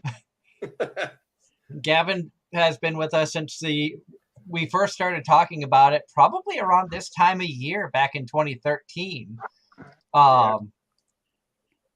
And ironically, Gavin and Ed Douglas, the other part of Midnight Syndicate, were on a show I was a co-host on, and during a commercial break, Gavin and I discovered we both liked anime, and that kind of started a snowball from there. Yeah. One thing led to another, and here we are. Yeah, right. And we are very thankful to Gavin for having the faith in us to support us from the beginning and to stick with us, which I'm sure you're probably as surprised as we are that we've gone this long. Nah, I'm genuinely not. I mean, because it's pretty easy to see that you love what you do, and that's usually what keeps people going, And the fun part of doing the podcast, and Angela got to see this firsthand sitting at the table, is when people start to recognize you and appreciate, and then they ask you about who you are, what you do, and they asked me about the guests we've had on the show, and I have to sit and think back. I'm like, I've really been doing this for, like, last year at one point I was like, I've been doing this for 8.5 years. Now, I'm going to go back to the chat because HH is is replying to the marshmallows. OMG, that was the perfect setup. Quote, no, it would ruin the marshmallows. I'm dying. And it continues. I love this. that was a classic. No, it would ruin the marshmallows. And imagine Goosebumps becoming an anime. Would that be a good thing or a bad thing, do we think? Not familiar with Goosebumps because I never got into it. I know a little of Goosebumps. I don't know. I could see that. I didn't read a lot of Goosebumps. But I from don't what know. I did, but I feel like that could be a really good monster of the week. I have the feeling that Goosebumps back years ago, if they had made the anime when it was coming out in the book form, that it would have been a hit then. I don't know if there's still a big enough interest Following? in Goosebumps I following in Goosebumps that it would still be popular now. I feel like it would be one of those 90s nostalgia things now. Yeah. But kind of like Inuyasha was great when it first came out, but as much as I loved Inuyasha, I've gone back and tried rewatching. I'm like, man, this just. I think I enjoy it more for the nostalgia factor because it was my gateway anime, more so than my God, it was a good show. See, Compared to stuff now. I didn't get that. One of the first anime that I watched start to finish was, in fact, Serial Experiments Lane.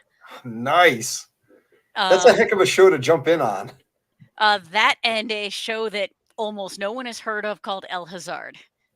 I've heard of El Hazard. I do not remember much of it other than my 4 or 5-year-old sister coming down to the basement at exactly the wrong moment, so we had to basically try and eject the VHS before she saw something inappropriate because, high schoolers, what? Because mom and dad didn't know what we were watching, and nor did they. They just kind of left us to our own devices. And I think you should hang out with Gavin more because y'all seem to share quite a few more anime in common than me and Doug. That may very well be my anime watch list is all over. My watch list is so all over the place. Well, that's why, and that's one reason that I thought Andrew was going to be a great addition to the show is because she has such a different interest and view on shows, where it gets boring when you and I are just talking harem isekai constantly. Now we have Angela to kind of smack us around, be like, no, shonen, and we can just sit there and be like overrated. And I will not. And then me and her can go in on stuff like Vinland Saga and Dog on You. I will say I have never disagreed with you that a lot of the shonen is overrated. And I've never said that a lot of the popular shows are bad. I've just said overrated. And the chat just keeps going. Cowboy Bebop reboot. If you're talking about the live action, that was interesting. I enjoyed it minus the ending. Didn't see it, but I heard some things about. Well, any live action translation, that's a dangerous thing. Well, now there's a Trigun reboot kind of thing going on right now. It's not it's actually not a reboot per se. It's actually a completely it's different. Sequel, spin-off. It's more like it's taking the same characters but telling a completely different story.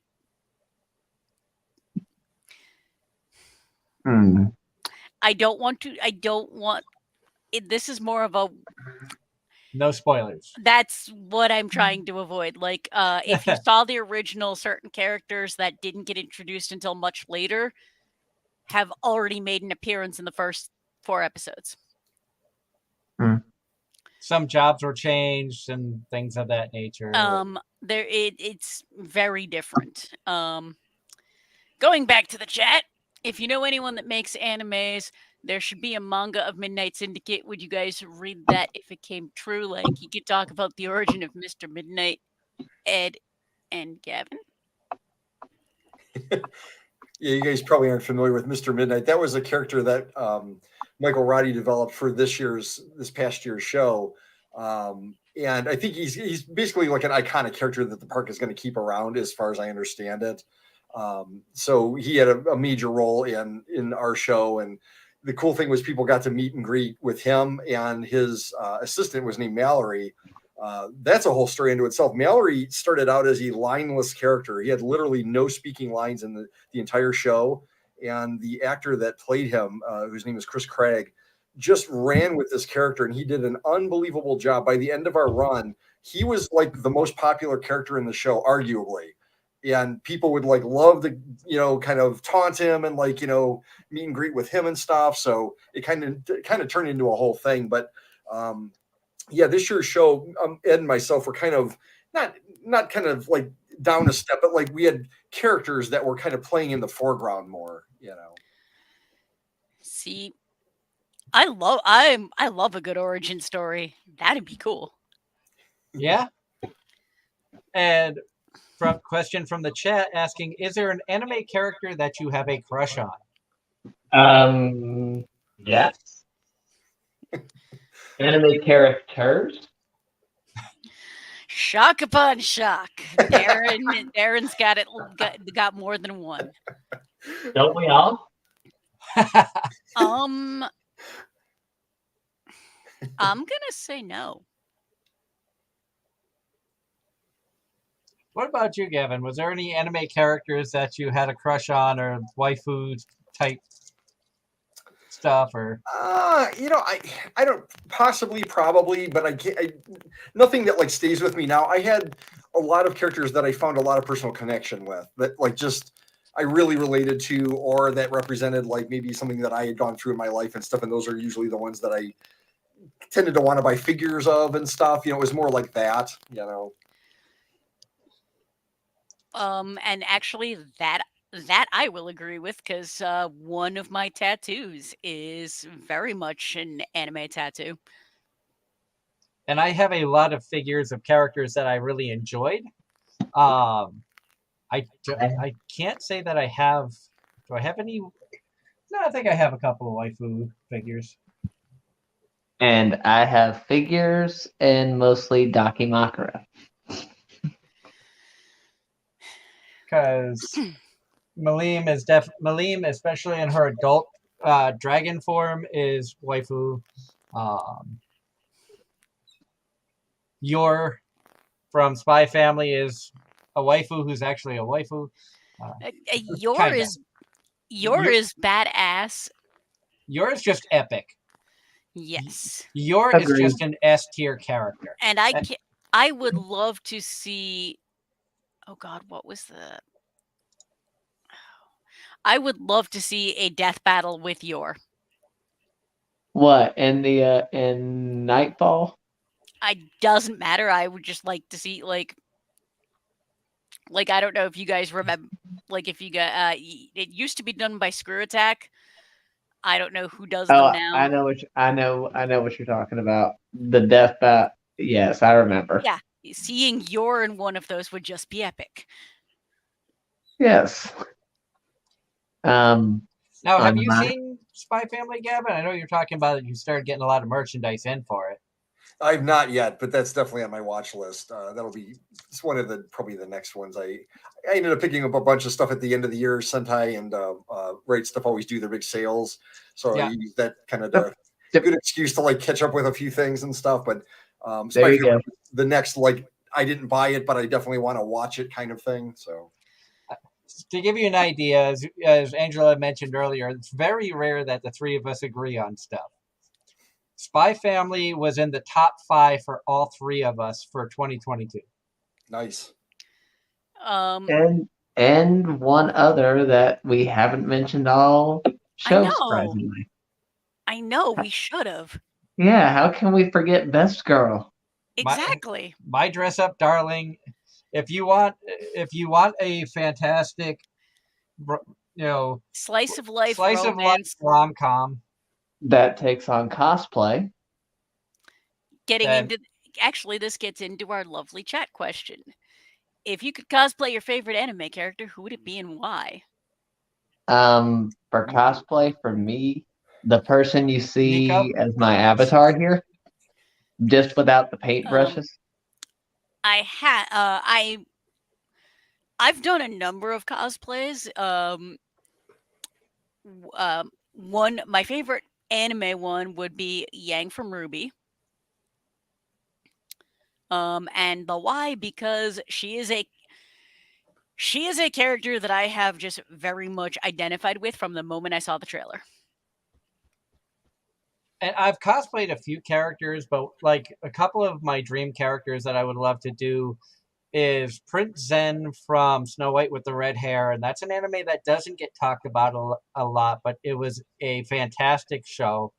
Um, I think another one that would be fun to do would be Issei with D-Drag having the arm.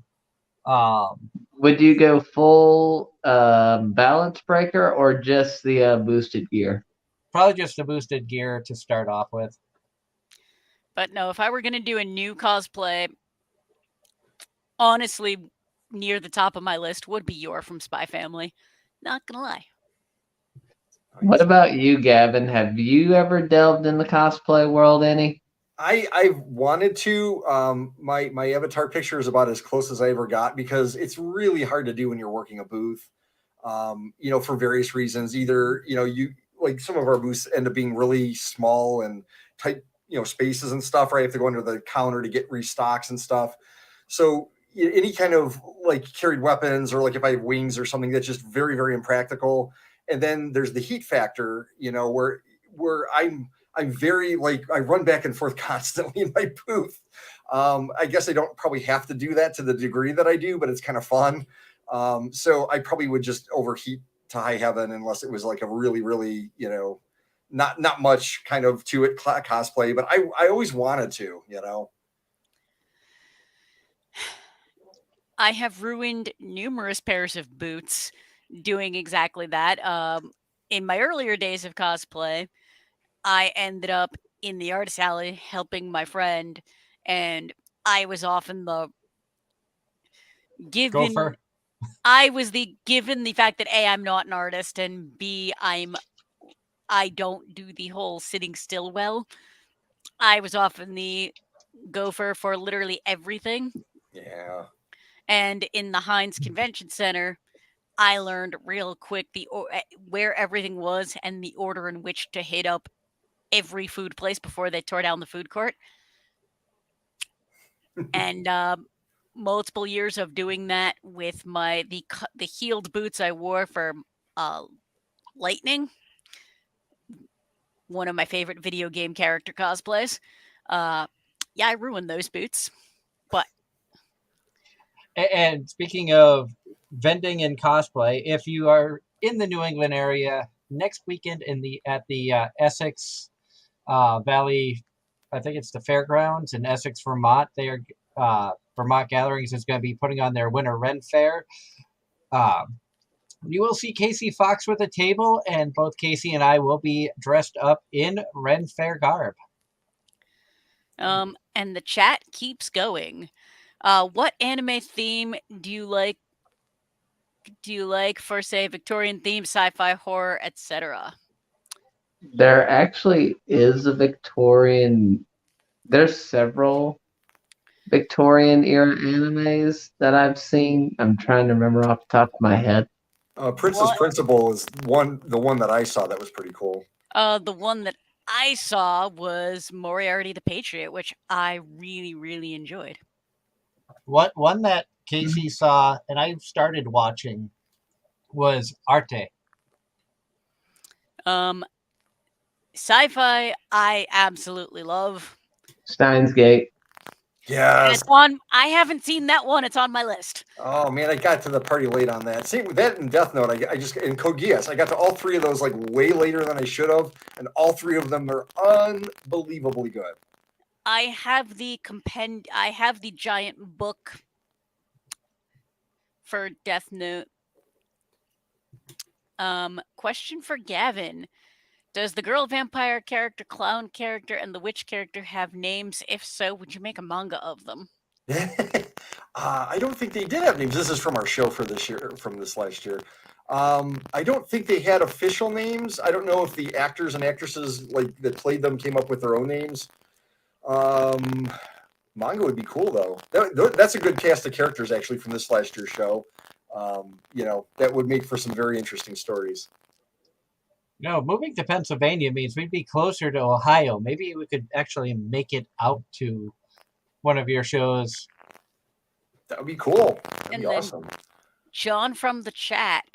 Have you watched Oron High School Host Club? I have not. I know the music from it, but that's all I know. It was a good anime at its time. It was a lot of fun to watch. I did enjoy the English dub, and the outtakes of it are still absolutely hysterical. That being said, we won't say anything more about some of the voice actors from that have had some issues.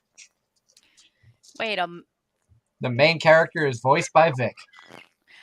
I did not know that. That's one I haven't. That's one I missed completely. And Main male lead, Tamaki? Or are you talking? The blonde hair, Yeah, Tamaki. Tamaki. Well, that's enough said. Because Vic voiced him. The Kiyoya who had the glasses, that was J. Michael Tatum. I think it was Caitlin Glass who was Haruhi. And Jake's continuing to go. More for Gavin. I'd really love to know their origin stories when the witch sings "Unrest in the West Wing." That is so intriguing. Yeah. She actually that. I think you need to reconnect, Gavin. Okay, I'm on it. Ping pong. And he's back. Thank you for the heads up on those. Everybody in our cast did a fantastic job and stuff, but those segments kind of really stood out. I wish I could offer more on like the backstories and stuff, but if anybody would know, that would be Michael Roddy, since he was the one that developed all those characters and everything. We were just very much along for the ride on most of the development of the show, which is very unusual because we tend to be very hands-on. Previous to this last year, the ideas have all been Ed and myself. The production has all been Ed and myself. Literally every aspect of the show, from the lighting. I mean, you kind of defer to the technicians and stuff for like running lighting and stuff and kind of plotting that out. But we knew what we wanted to see in the theater, all of that, and we just really kind of stepped back as Michael had a vision for it and he wanted to run with it. And it was a good way of introducing Mr. Midnight, which like I said, they want to keep that character around, I believe. And it was a nice tie-in with our show and stuff. But he's probably the one to go to on a lot of that. Now, is there any video coverage of the performance that people might be able to see? Funny that you should ask about that. I don't know if I'm supposed to be talking about this or not. We're working on something. It's not going to be. We've been really hesitant. Well, we've kind of been unable to release full-on videos of the shows. And there's very good reason for that. If you come to one of our shows, you understand how immersive it is. And it's really something that you can't, just capture with one camera facing one direction. I don't want to give away any spoilers, but the shows tend to involve like a lot of things, kind of in numbers of places. So trying to translate that down into like just a static video, we just never felt it would do the show justice. Plus there's a lot of elements that are kind of surprises that would, you'd give that away if you had a video. This show has the least amount of that. They're basically, it's kind of more of a stage play than not. There are no like big surprises or, like plot twists or anything like that. Mr. Midnight was basically kind of a narrator kind of talking about different, like stories, and they all relate to the haunts at Halloween weekends. You might see something. I'll leave it at that. You might see some things coming out earlier this year that relate to last year's show. So And HH says, hey, Doug, after you move to Pennsylvania, look up fossil hunting sites. There are a lot of really good ones. Maybe. Never been much into the fossil hunting side of things. I'm more of the ghost hunting type of person. Right on.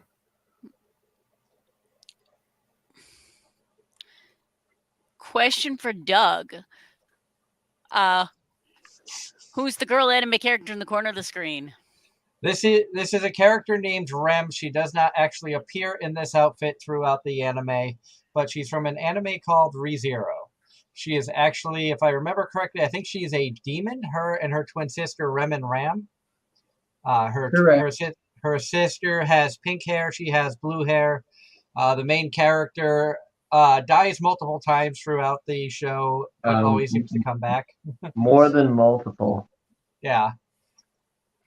Okay, he dies multiple times in the first episode, and it goes downhill from there. Wow. Yeah. I think the first episode, Subaru dies, was it 4 I'm times? I thought it was more than that. I'm just talking the first episode, not first season, just the first episode. I'm talking about the first episode. Because don't forget, the first episode was a 40-minute episode. Because I know... no, it might have been 5 or 6, actually. I think you're right, because... And now, you'll see this character in many different forms. Anytime you go to an anime convention, a Comic-Con, you will see probably over 100 different figures of Rem. She is like the sweetheart from the show. Me personally, I like Amelia, who is a half-elf. I think she is a better character than Rem is, but she doesn't get the love. Judging by, did you watch the Isekai Quartet movie or no? Yes. Okay, because apparently, did you notice how close Beatrice was to Subaru? Apparently, we need to go watch season 2. Yeah, I was seeing how close Beatrice was getting to Subaru, and that interested me as well. Doug, I was like, wait, what? From the chat, you have to check out the cemetery by Kings Island. It is really haunted and has victims from a mine explosion. Sounds like fun. I haven't been on a good ghost hunt in years. I used to belong to paranormal research teams throughout Massachusetts, Rhode Island, New York, helped teams out in Connecticut, Colorado. And I would love to get back into it. The problem is Money time. And time. Much like Darren, I work 2 jobs, so I do spend about 60 to 70 hours a week between the 2 jobs, not counting the time I put into doing the podcast. So trying to find free time to do some of these things is difficult. At best. Even my trip to Vermont yesterday, when I picked up our friend here from our local anime shop, Black Knight Anime Games and More. Shout out to them because they have a great store. If you're up in Essex, Vermont, check them out. Or you can find them on Facebook. And they usually put pictures up and keep you up to date with the new stock they have coming in. But that was kind of a recognizance drive because I wanted to explore St. Albans a little bit before bringing a guest up there. So I was a little bit more familiar with the area because I'd only been there once, and that was last year for Rail City. And I'm not sure if I can say anything more than we are bringing a voice actor up for the show for Rail City. Still need to get everything finalized and stuff, but once we have everything is a green light, I'll be more than happy to talk about it. Yep. And Bobby Mackey's, no, I have seen videos from that. And Ghost Adventurers did not do that place any justice with the provoking they did there. I know exactly where he's talking about, and no. I am not having something follow me home. I'm going to just point out what time it is. It is just about that time to say goodbye. The time went by really quick. It did. I'm going to suggest we jump to the giving Gavin the shameless plug section. Exactly. Oh, wow. Okay. So, well, if you are interested in spooky horror type stuff, midnightsyndicate.com. On the anime front, homecirclemedia.com is, we sell all kinds of accessories. Hey, look at that. Very nice. Thank you. Yeah, from art books to paper theater puzzles, trading goods, all kinds of fun things. And I recently just restored, took out of maintenance mode the Parlor-Muse site, which is my Victorian music project. Parlor-Muse kind of, I put it on indefinite hiatus because I need to be working on other things, I thought. But the site is live again now. It had been in maintenance mode for way too long. I'm going to be working on renovating the other sites too, like GavinGoszka.com is kind of the central hub for getting to everything, but it needs an update right now. So eventually that will be done. And I think that's all I got. And HH, going back to the ReZero question of how many times does Subaru die? 6 times in the first episode. Poor Sean Chiplock. We had fun when he came on the show talking about Subaru and the fact that his character died. He died 6 times in the first episode, and it doesn't get any easier for him through the rest of the first season or into the second season. And it's not often in anime where you can send an entire fan base spiraling out of control by asking one question. Who's Rem? This is Rem. Yep. Between that and I Love Amelia. So on that note, once again, we want to thank everybody for tuning in tonight. It has been a blast. Time goes by so quickly when you're on, Gavin. That's a good thing. Thanks for having me on again. Good to chat with you guys again. Likewise. And best of luck to you. Hopefully we can get you on again without it being like 8 or 9 months or a year. Well, sure. Of course, timing is everything, and we're glad you're able to have the time to come and hang out with us tonight. Thank you to, of course, our sponsors, Gavin Goszka with Home Circle Media and Casey Fox for supporting the show for so many years. Thank you to all of you awesome viewers and listeners to the podcast. Thanks for the awesome questions and comments in chat, HH and John and Jack and everybody. We just had a... I know I'm missing somebody. There was Jake and John and HH. And there's probably other people that commented in. The chat was so active tonight, I was losing control of who was in there. Usually I'm better at that. Of course, thank you to Aaron and Darren Angela and Darren for... Aaron and Darren. Okay, that's your new name, Angela. No. It's getting late. Oh my God. It's been a long weekend. The caffeine is wearing out. But thank you to everybody for tuning in. Next week, our guest is TBA. So keep an eye on our Facebook page at facebook.com/Anime-Zing radio. If you're listening and you like what you hear, subscribe to us on YouTube.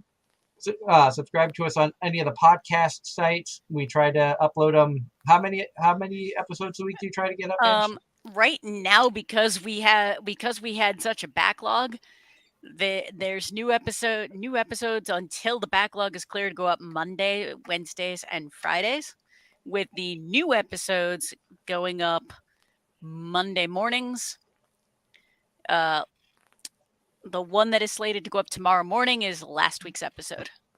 So if you're hearing this show now, then it was broadcast last Sunday or 2 Sundays ago.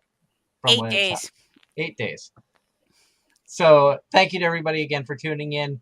It's always a blast. I figured, and more about Rem. I had to get a bunny girl since it was the year of the rabbit. And to be honest, I didn't have any bunny girl figures. So until next week with a guest TBA, might be Rick from Nerd Urbanity. Might be just Darren, Ange, and I talking random nonsense. Who knows? Also, February 12th, we're going to have Josie McCoy joining us from Genshin Impact. It'll be a lot of fun chatting with him again. So you definitely don't want to miss that. We have more guests and stuff that we've been talking to. Just got to get things finalized. But keep an eye on our Facebook page as things finalized. We will try to be better about updating that. So until next week, I hope everybody has a wonderful week. Stay safe out there. Keep enjoying the anime and the conventions. Check out homecirclemedia.com today. Buy some stuff from Gavin because he's got amazing things. Lord knows I've spent enough money there. And Until next week, have fun. See y'all next time. Bye.